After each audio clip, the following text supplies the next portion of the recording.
No te olvides de suscribirte al canal, darle like, compartir y activar la campanita para que YouTube te notifique de nuevos videos que subimos de lunes a viernes sobre temáticas jurídicas y de psicología. Muchas gracias por regresar a nuestro canal. Ahora sí, vamos al tema de hoy. A esta clase magistral. Hoy vamos a hacer algo apasionante, desmontar un mito fundacional de la psicología. Durante décadas nos han contado, o al menos insinuado sutilmente, que los cimientos de esta ciencia los construyeron de manera exclusiva los hombres. Pero, ¿es esto realmente cierto? Ni mucho menos. Si escarbamos en los datos reales, descubrimos que desde el minuto 1 hubo mujeres investigando, publicando y sobre todo liderando. Lo que ocurrió es que sus nombres fueron sistemáticamente borrados de los manuales que estudiamos. En este análisis vamos a explorar exactamente cómo los prejuicios de género llegaron a distorsionar las mismísimas teorías científicas a lo largo de la historia, y por qué recuperar a estas pioneras es absolutamente vital para la psicología de hoy. Empezamos. Para organizar esta sesión, seguiremos esta estructura. 1. El mito de la ausencia. 2. Pioneras y liderazgo. 3. Barreras, de Harvard a hoy. 4. Resistencia colectiva. 5. Psicología y feminismo. Y para cerrar, 6. Lecciones para hoy. Sección 1. El mito de la ausencia. Bueno, vamos al grano. La primera pregunta que nos debe venir a la mente es, ¿por qué figuras tan fundamentales desaparecieron sin dejar rastro de los registros académicos? Spoiler, no tuvo absolutamente nada que ver con el mérito. Y para entender esto, no hay nada como los datos puros y duros. Ojo a esto porque genera una disonancia cognitiva tremenda. Si observamos el directorio American Men of Science del año 1906, y sí, el propio nombre del directorio ya excluye por defecto, resulta que el 12% de los psicólogos registrados eran mujeres, un 12%. Hablamos de 22 científicas reconocidas formalmente en los mismísimos albores de la disciplina. Esto demuestra que la idea de que no había mujeres es una falsedad absoluta. Estuvieron presentes y activas desde el primer momento. Sección 2. Pioneras y liderazgo. Pasemos ahora a ponerle nombre, rostro y logros concretos a estas figuras que la historia intentó esconder bajo la alfombra. Porque, a ver, estas figuras no estaban ahí simplemente calentando la silla en los laboratorios. ¿Qué va? Estaban liderando y creando las teorías fundacionales. Fijaos en Mary Calkins. No solo inventó la famosa técnica de pares asociados y articuló una psicología relacional, sino que fue la primera mujer en presidir la Asociación Estadounidense de Psicología en 1905. Luego tenemos a Margaret Wasben, la segunda presidenta de la APA en 1921. Su obra The Animal Mind fue un antecedente clave que preparó el terreno para el conductismo. ¿Y qué decir de Christine Ladd Franklin, con su revolucionaria teoría sobre la visión del color? Vamos, que sus aportaciones sostienen de manera innegable la psicología moderna. Sección 3. Barreras, de Harvard a hoy.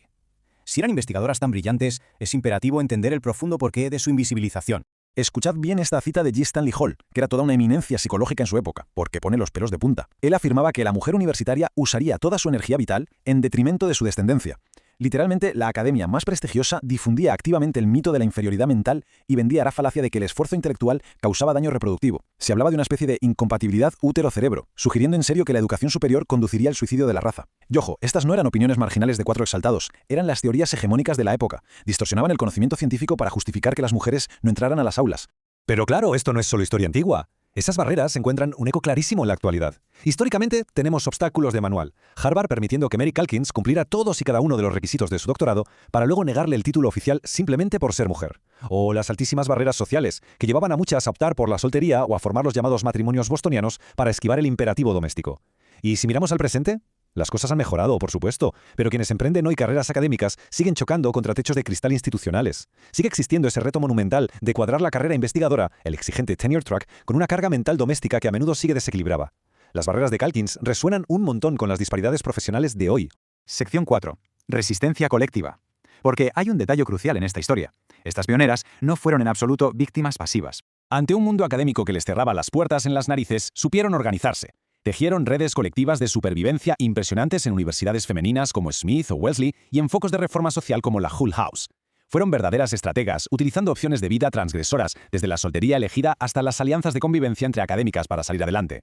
Pero su jugada maestra, la más brillante, fue el feminismo científico. Utilizaron la propia rigurosidad de la ciencia empírica para desmontar, dato a dato, ese esencialismo biológico tan dañino de su época. Y aquí es donde la historia se pone fascinante. Fijaos en investigadoras como Helen Thompson Woolley, con una lógica absolutamente implacable y respaldada por su propia investigación empírica en 1903, evidenció que esas conductas supuestamente innatas de cada género eran en realidad puramente socializadas. O Leta Hollingworth, que aportó datos incuestionables para destruir el mito de un instinto maternal inmodificable y la absurda hipótesis de la mediocridad femenina natural. Lo que hicieron fue forzar a la ciencia a ser verdaderamente científica, limpiándola de sesgos androcéntricos que se hacían pasar por pura biología. Sección 5. Psicología y feminismo. Todo esto nos lleva a comprender la poderosa interacción que existe entre la ciencia y los movimientos sociales. Se trata de un camino de doble sentido, un bucle interesantísimo que se da en 3 pasos. Primero, los avances del feminismo de primera ola consiguen derribar puertas y materializar el acceso de las mujeres a la educación superior. Ese es el paso 1. En el paso 2, esa entrada mete de lleno a las mujeres en los laboratorios. Al hacerlo, obligan a la comunidad científica a cuestionarse sus propios prejuicios excluyentes, porque resulta que el sujeto estudiado ahora es también quien investiga. Y esto culmina en el paso 3, un giro paradigmático brutal. Gracias a esto, entre 1900 y 1920, la psicología transita de ser una disciplina atada a modelos puramente biológicos hacia una que entiende la enorme influencia del entorno y de la sociedad. Y llegamos a la sección 6, lecciones para hoy. Ya cerrando, debemos reflexionar sobre qué nos aporta hoy en día conocer esta parte de la historia. Conocer todo esto no es un simple ejercicio de ponerle diversidad decorativa al temario, es una lección crítica indispensable. Se trata, en primer lugar, de pura justicia histórica hacia las verdaderas forjadoras de la disciplina. En segundo lugar, de pedagogía crítica. Tenemos aulas de psicología ocupadas mayoritariamente por mujeres que necesitan, y merecen, ver sus propios referentes en los libros de texto. Es también una lección de epistemología política, que nos enseña algo vital, que la creación de conocimiento nunca, jamás, es neutra, siempre está atravesada por variables sociodemográficas. Y todo esto es el motor de un proyecto de futuro clave, construir una ciencia que por fin deje de esencializar y justificar la desigualdad. Para poner el broche de oro a este análisis, quiero dejar una pregunta en el aire. ¿Cómo nos ayuda a recuperar a estas pioneras olvidadas a construir una psicología más igualitaria hoy? Y más importante todavía, ¿qué mitos científicos modernos necesitamos empezar a desmontar ya mismo? La historia de la ciencia es dinámica y se reescribe cuando tenemos la evidencia adecuada en las manos. Queda en manos de las nuevas generaciones investigar estos cimientos, abrazar su historia completa y preguntarse qué nuevas estructuras de igualdad nos quedan por construir. Muchas gracias por acompañarnos en esta clase magistral.